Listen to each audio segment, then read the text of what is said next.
I have been watching some debate concerning veganism, and I heard something weird. Let's have a listen. Yeah, so it is true that like animal testing is often done in the production of these kinds of vaccines, but it doesn't follow from that taking the vaccines actually creates more demand for more animal testing to be done. Without presenting particular variables, the argument is essentially this. Animals were exploited and harmed in order to make X. This is true for both vaccines and meat from slaughterhouses. But then he argues that if X are vaccines, then it doesn't follow that there will be more animal testing in making of other vaccines. The problem is that nothing about what happened informs us of that. That is just his assumption. But when it comes to X being meat, he would say this.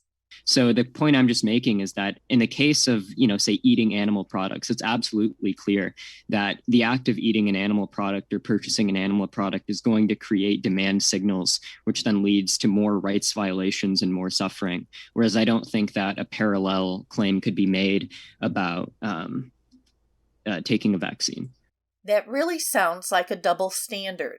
If vaccines are X, then no demand signals. But if meat is X, then there are demand signals. As stated, when we look at what's happening, there is nothing to inform us that there will be more or less demand signals. Sales of vaccine going up and down isn't going to tell us anything about animal testing in of itself. If you don't take the COVID vaccine, then there is some chance that other companies are going to look at that and say, hey, there's this big conglomerate of people who haven't yet taken the vaccine, and they don't know why that is, right? They might think maybe it's because of an issue of how the original vaccine was marketed.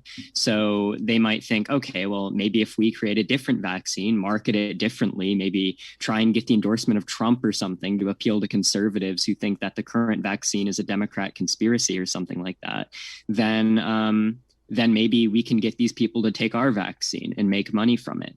And so then when they do that, that's going to lead to even more animal testing. Here he says that if people don't buy or get X from one company, the other companies don't know why that is. Which proves my previous point. Not getting or buying X isn't specifically going to tell you that the problem is animal exploitation and harm. So he thinks that those companies might then try to make a little bit different X and market it differently in order to reach the people, which would lead to more exploitation and harm of animals. There is nothing about that scenario to indicate that it wouldn't be the same if X is meat. I think it's pretty obvious that he was holding double standards. He was making a bunch of assumptions and never presented any argument or evidence.